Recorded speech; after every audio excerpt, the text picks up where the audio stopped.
A'udzu billahi minasyaitonir rajim. Bismillahirrahmanirrahim. Alhamdulillah wassalatu wassalamu ala sayyidina Rasulillah Sayyidina Muhammad ibn Abdillah wa ala alihi wa sahbihi wa man wala. Subhanaka la ilma lana illa ma 'allamtana innaka antal alimul hakim. Wa tub 'alaina ya maulana innaka antat tawwabur rahim. Wa sallallahu ala sayyidil mursalin wa ala alihi wa sahbihi ajma'in walhamdulillahi rabbil alamin. Wa summa amma ba'd. Assalamualaikum warahmatullahi wabarakatuh. Alhamdulillah, segala puji dan syukur hanya sanya bagi Allah Subhanahu wa taala atas limpah kurnia dan belas ihsan daripada Allah, diberikan kesempatan, nikmat dan peluang untuk kita berada dalam satu tempat yang baik, dalam majlis yang baik, dengan niat yang baik. Mudah-mudahan menjadi asbab kita mendapat kebaikan dunia akhirat insya-Allah. Amin ya rabbal alamin. Saya muliakan ayahanda tuan pengurusi staf kepimpinan jawatan kuasa, para asatizah, tuan-tuan imam, tuan Bilal, dan juga sahabat-sahabat, ayah-ayah, ibu-ibu yang dimuliakan Allah Subhanahu wa taala. Alhamdulillah, pertama sekali kita syukur pada Allah taala diberikan nikmat berkumpul di tempat yang baik, dalam majlis yang baik. Mudah-mudahan termasuk kita dalam golongan yang disebutkan oleh baginda Nabi SAW. Dalam satu mafhum hadis, Nabi menyebutkan tidaklah manusia itu berkumpul di satu rumah di antara rumah-rumah Allah, yakni masjid atau surau yang sama erti dengannya, tempat yang dilakukan sembahyang 5 waktu dalamnya. Tidaklah berkumpul manusia di tempat itu. Mereka belajar tentang kitabullah, mereka mengkajinya dan mempelajarinya di antara mereka, melainkan mereka ini akan diberikan 4 hal utama yang tidak diberikan pada orang selainnya. Maka apakah yang mereka dapat? Yang pertama, mereka akan dinaungi oleh rahmat Allah Subhanahu wa taala. Manakala yang kedua, mereka akan diberikan ketenteraman dalam jiwanya, akan diberikan ketenangan, sakinah dalam hati mereka. Yang ketiga, malaikat ikut bergabung dalam majlis tersebut. Dan yang keempat, mereka disebut-sebut oleh Allah di hadapan para malaikat sehingga selesai majlisnya. Maka nikmat yang sungguh besar. Majlis yang kita hadir ini adalah majlis yang kita sedang duduk ini, majlis yang dihadiri oleh malaikat. Sebab itulah disunnahkan kita ini untuk memakai pakaian yang baik, memakai minyak wangi, berwangi-wangian. Kerana apa? Kerana sunnahnya berada dalam majlis yang baik, sunnah berada dalam majlis yang dihadir para malaikat. Innal malaikata ta'adza, kata Nabi, sesungguhnya malaikat itu tersakiti dengan bau-bauan yang tidak baik. Jadi sunnahnya kena pakai yang baik-baik. Kalau tak, malaikat lari, tak mau duduk dekat dengan kita pasal bau tak enak. Bukan kata malaikat, dengan kita pun tak mau. Ada bau tak sedap bau kan. Misalnya ala sayyidina Muhammad. Tuan-tuan yang dimuliakan Allah Subhanahu wa taala, maka syukur kita berada dalam majlis yang seperti ini. Kita mengharapkan Allah berikan kepada kita istiqamah, dan mudah-mudahan kita mendapat pahala yang berterusan kerananya insya-Allah taala. Mudah-mudahan Allah taala menjadikan manfaat ilmu yang diajarkan oleh Zaidi Syarif almarhum Fadil Ustaz Fadil yang meninggalkan kita. Mudah-mudahan segala ilmu yang dimanfaatkan di surau ini menjadi pahala yang mengalir sentiasa dan sentiasa dalam kubur beliau insya-Allah. Amin ya rabbal alamin. Dan jangan lupakan untuk sentiasa mendoakan beliau walaupun beliau sudah tidak ada, kerana itulah jasa seorang yang mendapat manfaat ilmu daripada seorang guru. Maka sebaik-baik khidmat adalah mendoakan gurunya. Maka janganlah kita tinggalkan doa kita kepada beliau. Mudah-mudahan Allah terima segala amalan-amalan beliau insya-Allah. Tuan-tuan yang dimuliakan Allah taala, di malam yang penuh barakah ini, di kesempatan yang ada insya-Allah taala, saya akan membacakan sebuah kitab. Bukan baca sebuah malam ni juga, baca sebuah tak habislah. Maksudnya akan memulakan bacaan sebuah kitab yang mudah-mudahan Allah beri istiqamah. Kitab karangan ulama, kitab karangan seseorang yang masyhur di kalangan ahli ilmu, iaitu sebuah kitab yang diberi nama Kitab Risalatul Muawwanah. Kitab Risalah Muawwanah ini adalah sebuah kitab yang dikarang dan disusun oleh Imam Habib Abdullah bin Alawi bin Muhammad al-Haddad, Qutbuz Zaman, Ghausul ibadi wal bilad, satu orang alim, wali min awliya'illahi salihin, berketurunan Nabi Muhammad sallallahu alaihi wasallam. Habib Abdullah Al-Haddad ini, kalau kita nak cerita tentang beliau, tentang karamahnya, tentang ilmunya, tentang kelebihannya, nescaya takkan cukup satu malam untuk menceritakan kelebihan yang Allah kurniakan kepadanya. Satu orang ulama yang Allah berkati ilmunya, yang mana kitab-kitabnya diguna pakai di seluruh dunia. Imam Habib Abdullah Al-Haddad ini, Allah uji beliau semasa kecil, ditimpa satu penyakit dan matanya menjadi buta. Habib Abdullah Al-Haddad ni mata dia buta sejak kecil. Lalu mungkin pula ada orang akan tanya, kalau mata dia buta daripada kecil, macam mana dia boleh tulis kitab? Hari ni macam-macam. Hari ni kita di zaman dia sentiasa bagus, berfikir tu bagus, tapi sentiasa berfikir rot. Apa yang ulama dulu sebut, dia rot balik. Bila Imam Syafi'i kata macam ni, kenapa hari ni orang hari ni, zaman sekarang ni pelik kita.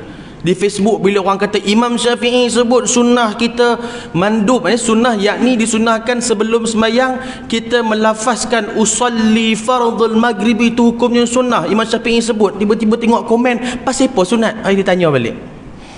Hari ni masalah Sayyidina Muhammad, saya berpegang dengan tidak sunat, ikut suka hang nak pegang mana pun, tapi yang nak persoal balik tu pasal apa? Inilah kita di akhir zaman. Ini tanda akhir zaman bila mana ulama-ulama yang terdahulu sudah mula dikritik. Ulama-ulama terdahulu sudah mula dikritik. Kritik bukan tak boleh, tapi yang kritik mesti ulama juga. Sebab itu adanya kritikan demi kritikan di antara ulama, maka itu kritikan yang sihat. Sebab mereka saling rot benda yang baik, benda yang sihat untuk mencari solusi. Tapi hari ini rot di antara satu sama lain, tidak lain dan tidak bukan melainkan untuk merendahkan orang tersebut, wal'iyadzubillah. Yang kita bimbang, mereka merendahkan seseorang yang mempunyai kedudukan yang tinggi di sisi Allah Subhanahu wa taala. Hati-hati, merendahkan seseorang yang mulia di pandangan Allah, maka itu adalah satu mencabar, itu adalah satu dipanggil mencabar Allah Subhanahu wa taala. Berhati-hati. Maka tuan-tuan yang dimuliakan Allah taala, satu kitab Risalah Muawanah yang disusun oleh Al-Habib Abdullah Al-Haddad, yang membahaskan perihal-perihal ilmu, yang membahaskan perihal-perihal hati, yang mana menjadi salah satu asbab untuk mendekatkan diri seorang hamba kepada Allah Subhanahu wa taala. Kitab Risalah Muawanah ini dipakai dan juga disyarahkan, diajar oleh banyak alim ulama, dan juga dijadikan sebagai satu silibus di sesebuah tempat pengajian. Kerana apa? Ia adalah satu asas bagi seseorang hamba itu, ataupun dalam kitab ini menjadi ada perihal-perihal yang asasi untuk seseorang itu sampai kepada Allah Ta'ala. Maksudnya, ia adalah tunjang, ia adalah kunci untuk seseorang itu sampai dengan lebih mudah kepada Allah Subhanahu Wa Ta'ala. Bukan maksudnya kalau tak mengaji kitab tu tak boleh sampai pada Allah. Masing-masing lah, ulama ni ada bahas kitab ni, ulama ni ada bahas kitab ni, tapi kita pilih kitab ini sebagai salah satu kitab untuk kita ambil istifadah berdasarkan apa yang saya pernah belajar dan saya cuba share dan kongsikan. Mudah-mudahan dia dapatlah manfaat kepada tuan-tuan yang dimuliakan Allah Subhanahu wa taala. Jadi tuan-tuan yang dimuliakan Allah Subhanahu wa taala, bila kita sebut pasal kitab Risalah Muawanah ini, kita akan lihat pada perbahasan dia, yang mana perbahasan-perbahasan dalam kitab ini antaranya dia membahaskan berkenaan dengan bab keyakinan, dan juga membahaskan bab hati, dan juga dibahaskan bab muraqabah. Apa maksud dia? Maksudnya dia lebih banyak membahaskan perihal hati seorang hamba. Dia lebih banyak membahaskan perihal tasawuf, ataupun dipanggil ilmu tazkiyatun nafs, yakni ilmu penyucian hati. Bukan bermakna tinggalkan ilmu yang lain, tapi mesti jalan serentak. Bila mana kita nak mempelajari fardu ain, yang kita sebut fardu ain tu tidak boleh lari daripada tiga asas yang sangat penting. Pertamanya ilmu akidah, iaitu ilmu mengenal Tuhan. Kedua ilmu fiqh, yakni ilmu syariah. Dan yang ketiga adalah ilmu tasawuf, ilmu penyucian hati. Jadi ilmu penyucian hati ini adalah apa? Ilmu bagaimana kita nak memelihara hati daripada unsur-unsur yang menyebabkan rosaknya. Rosaknya apa? Rosaknya yang pertama dengan yang kedua tadi, iaitu akidah dan fiqh. Ia saling berkait. Tak boleh kita kata orang tu mengaji fiqh saja, akidah ni tasawuf tak ngaji, tak boleh. Kerana akidah, kerana tasawuf itu jugalah yang memberi kesan kepada dua ilmu yang saya sebutkan tadi. Seperti seseorang yang sembahyang, alhamdulillah dia tahu siapa dia sembah, kemudian dia jaga pula zahirnya, dia jaga bab batal, bab tak batal, bab sah, bab tak sah ni dia jaga sungguh. Tapi tasawufnya dia tak mengaji, maka akhirnya semayangnya itu ada riak, semayangnya itu ada ujub, semayangnya itu ada takabur, semayangnya itu ada sifat-sifat yang tak sepatutnya ada pada orang yang menyembah Allah. Akhirnya semayang dia itu tak diterima. Dalam kitab Risalah Jami'ah, tuan-tuan belajar kitab Risalah Jami'ah dengan Ustaz apa? Ustaz Hafiz Salih ala Sayyidina Muhammad, dah masuk bab masih lagi dalam bab fiqh. Dia hujung dia nanti ada bab tasawuf. Minta maaf, sebelum dia ada bab akidah. Maksudnya tuan-tuan dah baca dah kitab tu lah. Apa yang disebutkan dalam kitab tu, innama yataqabbalullah minas salah biqadril khusyuk atau biqadril hudur. Sesungguhnya Allah terima daripada semayang kita ini dengan kadar berapa banyak kamu khusyuk atau berapa banyak kamu hadir dalam semayang tu. Maksudnya kalau dia semayang khusyuk 2%, 2% je lah dapat pahala dia. Kalau dia semayang tu 1% je khusyuk, 1% tu sajalah. Sebab itu pentingnya untuk kita memahami ilmu yang dibahaskan antaranya dalam kitab ini. Mudah-mudahan Allah beri manfaatnya. Sebab itu pengarang ataupun Al-Habib Abdullah menyebutkan dalam bab yang pertama ini, sebelum dia masuk bab niat dulu, dia masuk bab yang pertama sekali, iaitu bab keyakinan.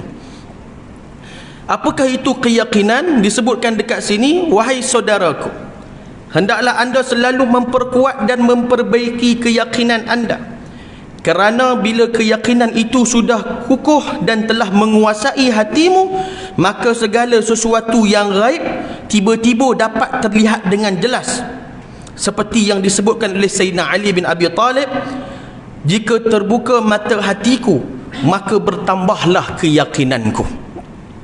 Jika mana keyakinan itu telah kukuh dan menguasai hati, maka segala sesuatu yang gaib tiba-tiba dapat terlihat. Dia macam mana ni, tiba-tiba satu yang gaib dapat terlihat, nampak hantu ke macam mana ke? Yang dibahaskan dekat sini. Maka kita tengok balik apa yang dimaksudkan nanti, apakah yang dimaksudkan dengan gaib yang dapat dilihat, benda gaib yang dapat dilihat. Baik. Pertama sekali, keyakinan adalah ungkapan tentang kekuatan dan keteguhan iman yang sudah mendarah daging dan menyatu dalam hati, laksana sebuah gunung yang menjulang tinggi.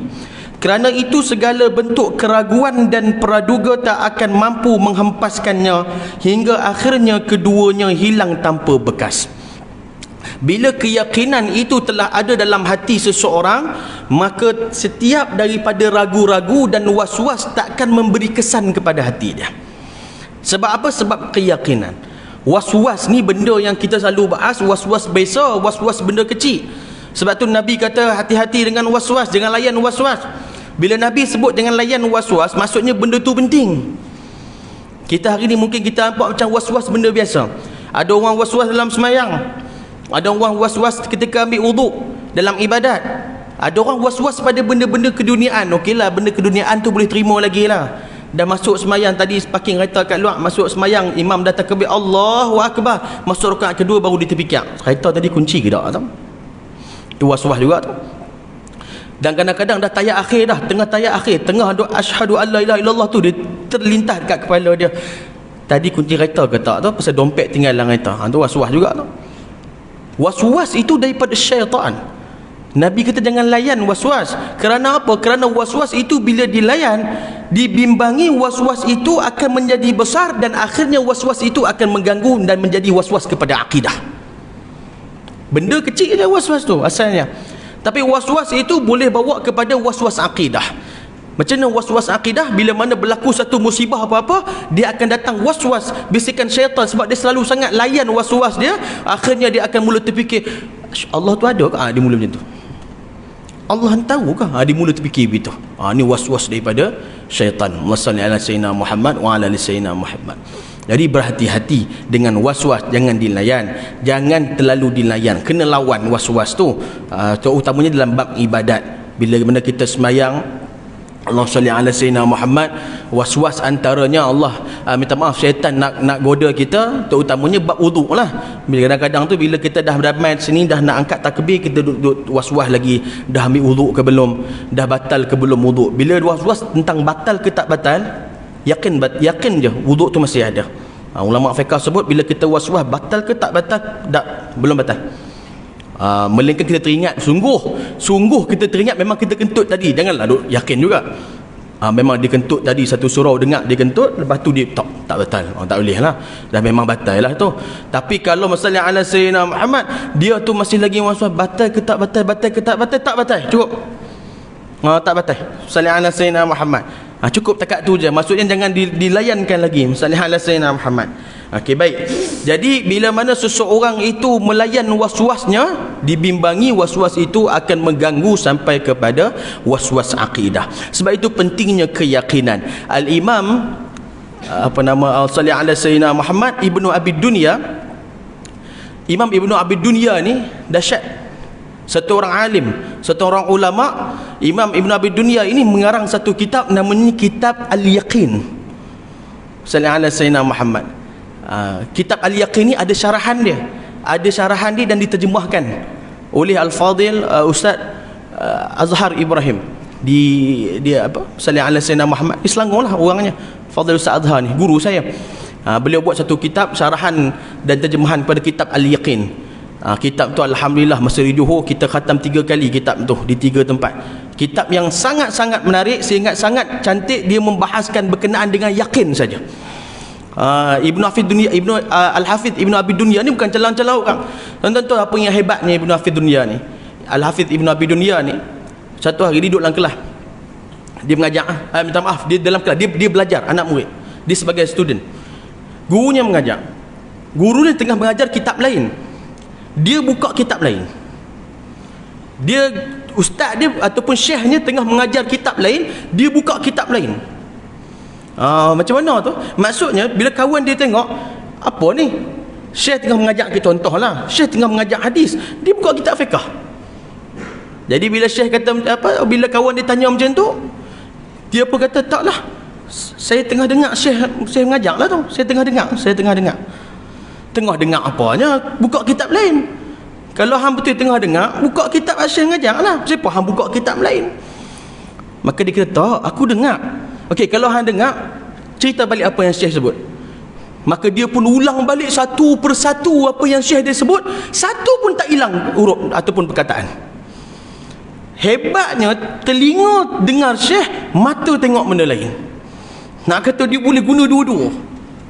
Ibarat hari ni macam salli ala sayyidina Muhammad, kalau dalam kelas, mata telinga dengar ustaz ceramah, mata tengok handphone, lebih kurang lah.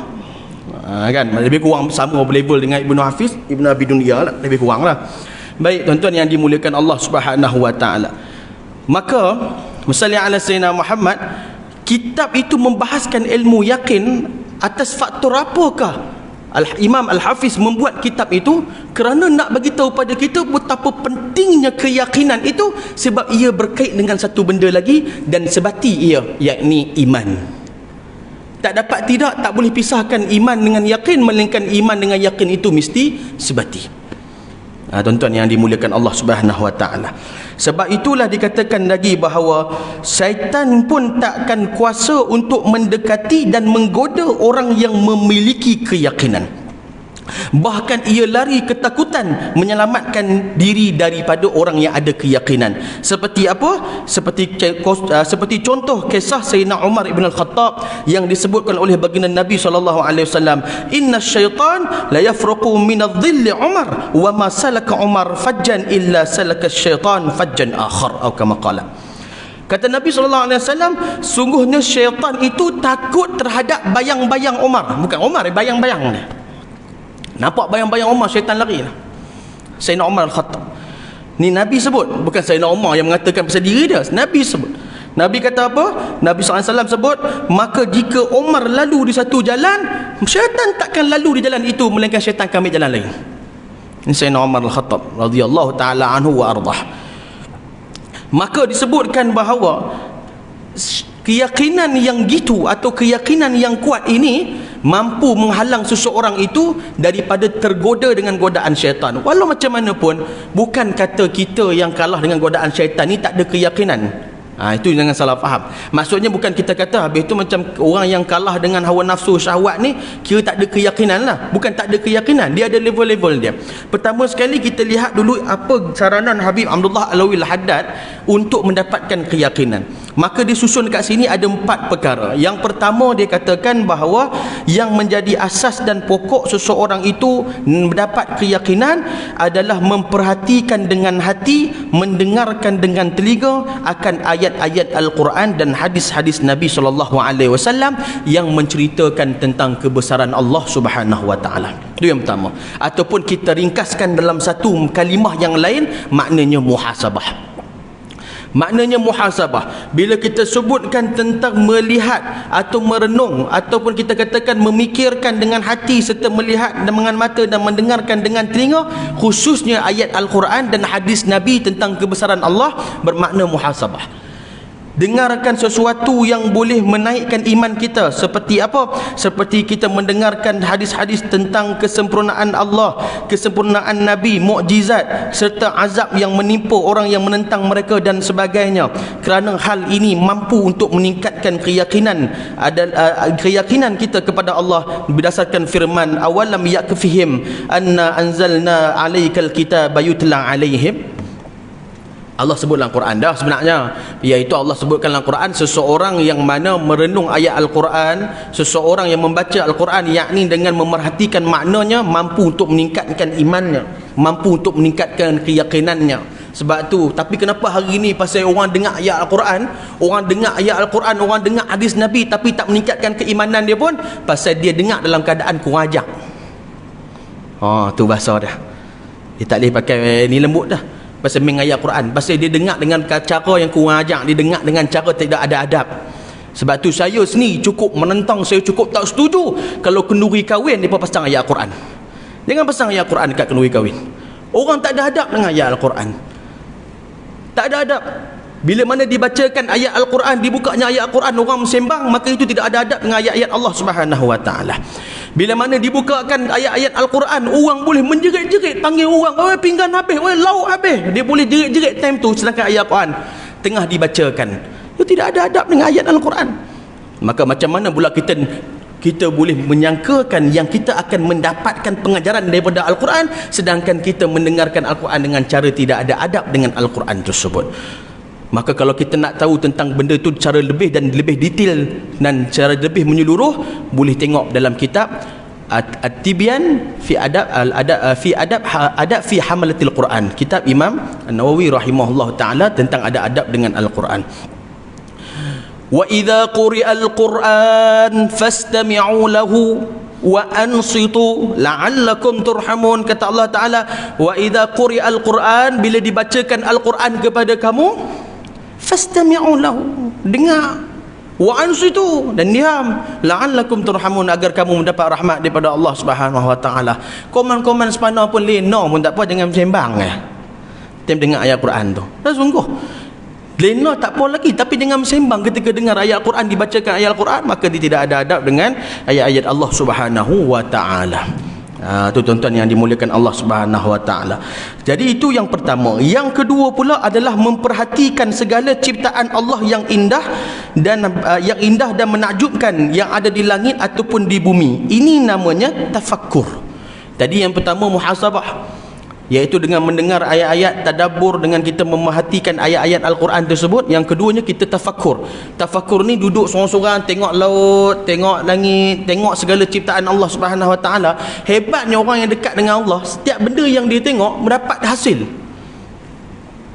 Saya pernah mulazamah ni apa maksud dia? Pernah mulazamah maksudnya pernah bersama dengan satu orang ustaz ni, ataupun bukanlah bersama, maksudnya saya join dengan dia untuk pergi musafir. Kita lalu di tepi, maksudnya di tepi macam sawah dan sebagainya. Bila dia tengok sawah tu ada orang-orang tengah berdiri tu, orang-orang tengah berdiri, orang-orang tu lah, maksudnya dekat bendang tu lah kan. Jadi yang Biasanya untuk takutkan burung dan sebagainya, takutkan binatang. Jangan salah peluk. Dan kok peluk ingat Puspawangi. Kan? Datuk nikah kahwin pun sama aja. Kan? Kenal sungguh kat Puspawangi tu. Jadi bila mana dia lalu, kami tengok, kami nampak benda tu. Kan? Lalu ustaz tu sebut, dia kata nampak dah, dia kata. Nampak orang tu. Jadi kami pun mulalah macam itulah benda tu, kita ceritalah manfaat dia, apa kegunaan dia, apa semua gini. Tapi dia senyap je. Ustaz tu dengar je apa kami sembang. Lepas tu ustaz tu sebut kat kami. Dia kata apa? Dia kata hebat orang-orang tu ya. Kami terkejut lah. Apa yang hebat? Dia kata hujan mai, panas mai, ribut mai, dia tak berubah macam tu. Kan bagus kalau iman kita macam tu. Dia boleh ambil pengajaran daripada orang-orang tu. Kita yang lalu ni tak nampak apa-apa. Tu dia kata dahsyat. Dia tengok langit, dia ada dapat pengajaran. Dia tengok ayat terjun, dapat pengajaran. Dia tengok apa pun dapat pengajaran. Subhanallahil azim. Tuan-tuan bayangkan, pengikut Nabi Isa, Hawariyun, dia lalu nampak ada bangkai anjing. Ada bangkai anjing. Dalam kitab Fawaidul Mukhtarah disebutkan. Nampak bangkai anjing. Jadi bila nampak bangkai anjing tu, pengikut-pengikut Nabi Isa sebutlah, busuk lah bangkai ni. Busuk anjing ni, busuk bangkai ni. Nabi Isa kata apa? Putih gigi dia. Subhanallahil azim. Putih gigi dia. Apa yang kita boleh ambil pengajaran daripada Nabi Isa sebut tu? Maksudnya kita kena sentiasa ambil yang baik, maka yang buruk takkan beri kesan pada kita. Tapi bila kita ambil yang buruk, kita ambil sisi yang negatif, benda tu sebenarnya memberi kesan kepada kita.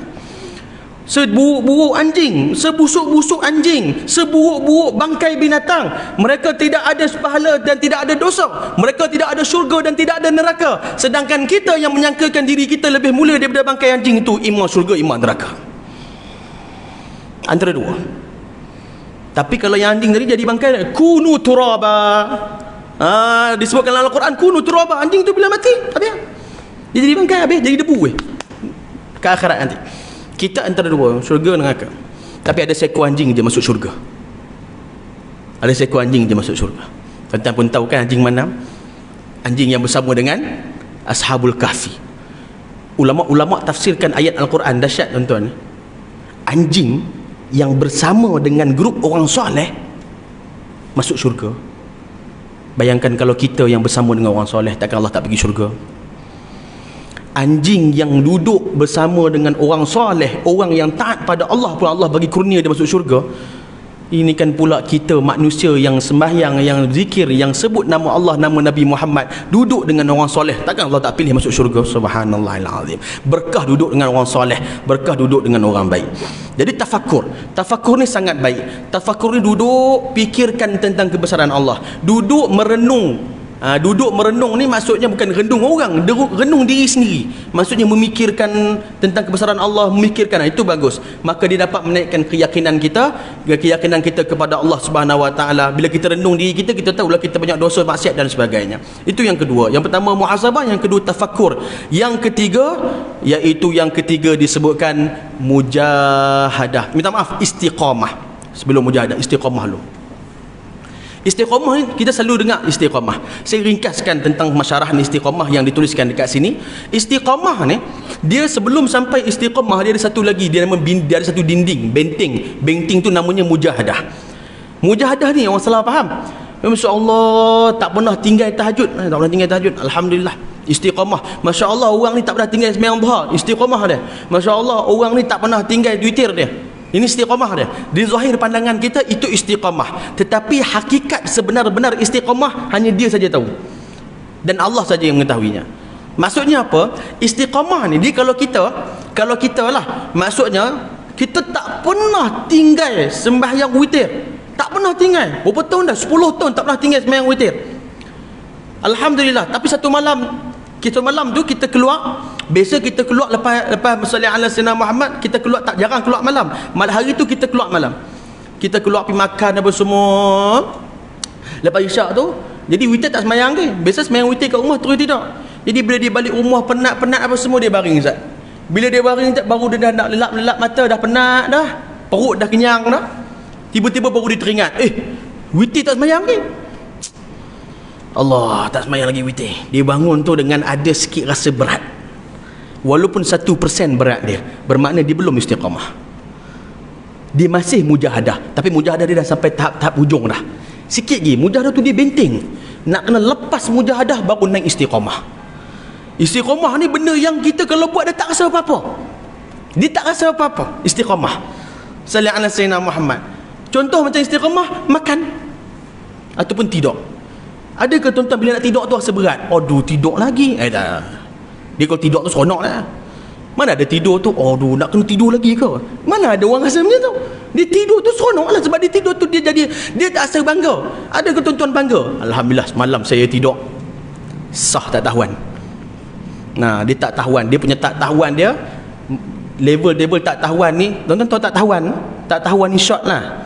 Shortnya hari ni manusia jadi orang gila dekat 7E dengan KFC pun boleh masuk TV. Hari ni punya tak tahuan boleh masuk TV hari ni. Tak sepatutnya benda tu berlaku. Jangan diangkat orang-orang yang buat kemungkaran. Jangan diletakkan orang yang buat benda tak baik untuk jadi tontonan awam. Benda tu bukan benda sepatutnya. Benda tu benda yang tak baik dan tak molek. Tuan-tuan yang dimuliakan Allah Ta'ala. Jadi kalau orang yang makan, dia bangga dengan makan, pelik. Hari ni kita pakai serban, pakai kopiah. Tuan-tuan bayangkan, dia pakai kopiah ni, serban ni mujahadah. Tapi tuan-tuan orang main surau tak apalah. Kalau orang yang jarang main surau, dia tak pernah pun pakai kopiah. Satu hari nak pakai kopiah, lain macam tuan-tuan rasa. Dia macam. Tuan-tuan yang dah biasa pakai kopiah, yang tak pernah pakai serban, dia akan rasa lain macam. Masuk surau tu rasa macam besar kepala. Lain macam. Orang pakai tengok pula, ui, besar serban dia. Dia rasa lain macam sikit serban ni. Awal-awal tu dia rasa lagi. Itu mujahadah. Lawan lagi. Lawan. Ada orang kata takut riak jangan pakai. Itu silap. Itu syaitan punya godaan lah tu. Ada pula orang takut riak jangan buat. Dia takut riak, lawan riak sampai tak riak. Itu Imam Ghazali sebut dalam kitab Minhajul Abidin. Lawan riak sampai tak riak. Hari ni ada orang kata riak, saya tak buat lah sebab takut riak. Itu yang pakai tak main semain Jumaat, tak main semain jemaah sebab takut riak. Salah dalam pemahaman macam tu. Salah sungguh. Tuan-tuan yang dimuliakan Allah Subhanahu Wa Taala. Bila pakai sampai satu hari dia dah lepas benteng mujahadah, dia dah tak rasa dah serban tu ataupun kopiah lah, serban kita bahas kopiah. Dia tak rasa dah kopiah tu atas kepala. Maksud saya tak rasa tu macam mana? Dia kopiah tu dia rasa macam kepala dia. Jadi dia tak ada rasa riak dah. Dia tak ada rasa bangga dah. Ada orang bangga dengan kepala sendiri. Dia bangga, dia riak dengan kepala sendiri. Aku ada kepala. Dia tak perlu rasa bangga sebab kepala tu memang dia ada. Jadi kopiah tu dia rasa benda tu memang dah melekat kat kepala dia. Nak lepas benteng tu. Tuan-tuan yang dimuliakan Allah Ta'ala, saya kisahkan tuan-tuan satu kisah. Saya pernah sebut sebelum ni, Tok Wan saya, arwah lah, dia pukul 3 pagi akan bangun sampai akhir hayat dia. Pukul 3 pagi dia bangun, tak lewat seminit, tak cepat seminit. 3 pagi dia bangun tanpa memerlukan jam. Hari-hari saya saksi lillahi ta'ala sebab saya duduk dengan dia, Tok Wan saya, arwah Tok saya, sampai dia meninggal. Dia pukul 3 pagi dia bangun, tak payah jam, tak payah apa. Sallallahu alaihi wasallam Muhammad. Itu nak nampak kat situ saya nak bagi tahu istiqamah tu, sebab dulu daripada muda dia buat sampai 3 pagi tu dia boleh bangun sendiri tu. Dia dah bangun, dia tak rasa berat dah. Kita kalau bangun tahajud nak buat tapi rasa berat. Nak buat tapi rasa berat. Lawan. Tak apa, itu mujahadah. 10 tahun buat rasa berat, itu still mujahadah, belum istiqamah. Lepas benteng mujahadah tu dia akan dapat istiqamah. Istiqamah tu bila dia buat tu dia tak rasa apa-apa. Dia rasa bila dia buat tu dia rasa macam tak ada masalah, memang dia buat benda harian dia. Tenang aja, tak ada rasa riak, tak ada rasa berat, tak ada rasa susah. Itu nak bagi lepas tu. Kita hari ni nak bangun pun kunci jam. Sallallahu alaihi wasallam Muhammad, jam tu kalau boleh kunci tu sampai 5-6 kali lock. Okay, 5 minit, 5:10, 5:15, 5:20. Dia kunci jam kan. Bangun 8 jam. Kalau bangun 8 tak apa, dia bangun 5 pagi esok. Oh, itu teruk kan. Kalau sampai tahap tu teruk lah. Sallallahu alaihi wasallam Muhammad. Jadi kita yang tuan-tuan yang dimuliakan Allah Ta'ala, bermujahadah, bersungguh-sungguh. Allah sebut dalam Al-Quran, walladzina jahadu fina lanahdiyannahum subulana. Orang-orang yang berjihad, yakni mencari keredaan kami, maksudnya bersungguh-sungguh cari keredaan kami, sungguh kami akan tunjukkan pada mereka jalan-jalan kami. Dia bersungguh-sungguh mereka Allah tunjukkan jalan kepada dia. La haula wala quwwata. Ada satu hadis Nabi SAW, hadis kursi.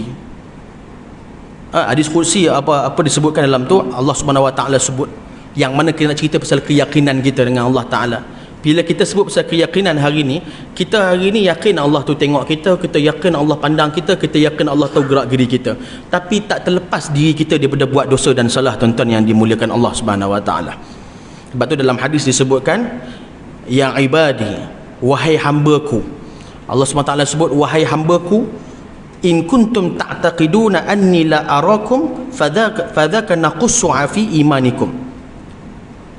Wahai hambaku, jika kamu menyangka yang aku tak tengok perbuatan maksiat kamu, kamu sangka, kamu ingat aku tak tengok kamu punya maksiat, bermakna kamu punya iman tu tak ada. Tapi kalau kamu bermaksiat dalam keadaan kamu tahu aku tengah tengok kamu, limadha ja'altani ahwalan nadhirin. Allah kata, kalau kamu tahu yang aku tengah tengok kamu dan kamu buat maksiat, kamu tahu aku tengah tengok kamu, kat mana kamu letak aku dalam hati kau? Kat mana kau letak aku dalam hati kau? Dekat mana kau meletakkan aku pada pandangan kau? Adakah kau menjadikan aku ini seburuk-buruk, serendah-rendah pandangan di sisimu? Maka hadis ini jelas, tuan-tuan yang dimuliakan Allah Subhanahu Wa Taala, bukan maksudnya kita merendahkan Allah, tapi keyakinan kita dalam kita meyakini Allah sedang memerhati dan melihat kita, maka keyakinan itu lemah, akhirnya menyebabkan kita apa?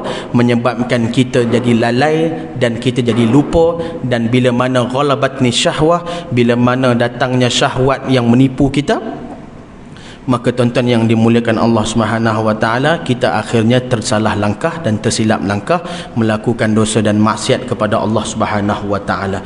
Tak ada siapa yang terlepas daripada dosa dan maksiat, baik dia ahli masjid, baik dia ahli surau, baik dia JK, baik dia imam, baik dia ustaz sekalipun. Tidak ada siapa-siapa pun yang terlepas daripada dosa dan maksiat. Mungkin kita terlepas daripada dosa-dosa besar, tapi kadang-kadang kita tak terlepas daripada dosa-dosa kecil yang kita mungkin buat. Kadang-kadang dalam kita duduk dalam surau pun tak terlepas daripada dosa dan maksiat yang kita buat. Kita ada pandang rendah pada umat Nabi Muhammad, kita ada sebut sesuatu keburukan seseorang. Mata yang memandang rendah kepada umat Nabi Muhammad adalah mata yang tak dapat melihat Nabi Muhammad di hari akhirat. Mata yang memandang rendah, memandang hina kepada umat Nabi Muhammad, mata ini diharamkan daripada melihat wajah Allah Subhanahu Wa Taala di hari akhirat. Mulut yang menyebutkan tentang keburukan dan penghinaan kepada umat Nabi Muhammad adalah mulut yang tidak akan dapat memanggil nama Nabi Muhammad di padang mahsyar. Tuan-tuan yang dimuliakan Allah Subhanahu Wa Taala. Jadi jadikan ia sebagai satu pengajaran. Sekiranya saya ada tersalah kata ataupun tersalah dalam menyampaikan ataupun tersilap dalam membicarakan sesuatu perkara, mohon ampun dan maaf. Segala kebaikan itu semuanya datang daripada Allah, kelemahan itu datang daripada diri saya sendiri. Dan mudah-mudahan Allah Subhanahu Wa Taala memberikan taufik dan hidayah kepada kita semua, khususnya untuk kita menambahkan amal, dan khususnya untuk kita memperbaiki amal kita untuk kita masuk ke bulan Ramadan yang akan datang ini. Mudah-mudahan Allah beri kesempatan untuk kita berjumpa Ramadan, dan andai kata ini Ramadan yang terakhir untuk kita, mudah-mudahan Allah jadikan kita ini orang yang bersungguh-sungguh dalam Ramadan, dan Ramadan itu adalah Ramadan yang terbaik sepanjang hidup kita, insya-Allah. Amin ya rabbal alamin. Setakat itu sahaja. Aqulu qouli hadza wa astaghfirullahal azim li wa lakum, wa billahi taufik. Wassalamu alaikum warahmatullahi wabarakatuh, wal afwan minkum.